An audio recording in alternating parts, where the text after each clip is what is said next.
Bonjour, c'est Sonia. Je voudrais d'abord remercier toutes ces personnes qui m'ont encouragée par leur présence sur toutes mes plateformes. C'est votre active participation qui m'a motivée, qui m'a poussée à continuer avec expression et expression inspirante. Du fond de mon cœur, merci. Il y a quelque temps, j'ai publié une petite vidéo et en lisant un commentaire, j'ai été touchée. Et ce commentaire disait ceci: pour moi, je n'attends plus que la mort. Alors je me suis mise à me poser plusieurs questions, à savoir qu'est-ce qui a fait que cette personne arrive à ce point. C'est ainsi que j'ai imaginé plusieurs scénarios.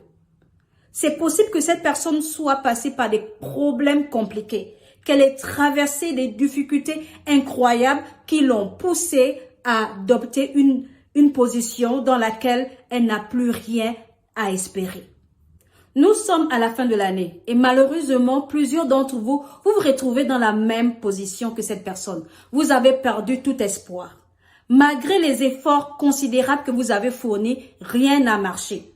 Les mêmes problèmes que vous avez eus depuis janvier sont toujours là. Vous êtes découragé, déçu et frustré. Et vous vous dites à quoi ça sert d'espérer si les projets n'aboutissent jamais, si les mêmes difficultés perdurent. Et beaucoup d'entre vous, et beaucoup encore se disent, chaque année c'est la même chose. Et lorsqu'on vous souhaite des meilleurs vœux de bonne année, vous êtes même dégoûté parce que pour vous, rien ne va changer. Je sais que c'est difficile ce que vous traversez et je comprends votre position. Mais tant que votre cœur continue de battre, rien n'est complètement perdu pour vous. Ne baissez pas les bras. Votre histoire n'est pas finie. Il y a toujours de l'espoir pour vous. Et il vaut mieux espérer que désespérer. Espérer vous donne un motif pour continuer. Et plus vous espérez, plus vous avez la foi. Et la foi finit toujours par engendrer des miracles.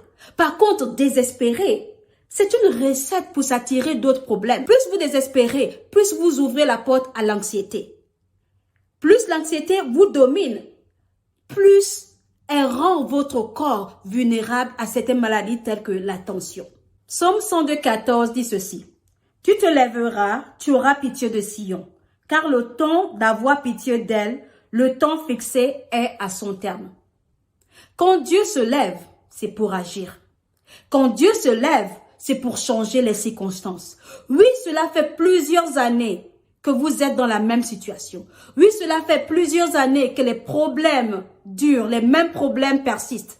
Oui, cela fait plusieurs années que vous êtes dans ce même état. Mais ma prière pour vous, en cette fin d'année et pour le début de l'année, c'est que Dieu se lève pour vous. C'est que Dieu se lève enfin pour vous. Qu'il ait compassion de vous. Qu'il se lève pour mettre fin au statu quo. Qu'il se lève pour mettre fin à ce manquement. Qu'il se lève pour mettre fin à cette douleur, à cette humiliation. Qu'il se lève pour changer votre situation. Je prie que 2023 soit l'année où Dieu va changer les choses en votre faveur. Que ce soit l'année où vous allez enfin récolter le fruit de vos efforts. Que ce soit l'année où vous allez recevoir l'exaucement de vos prières. Que Dieu vous bénisse en 2023.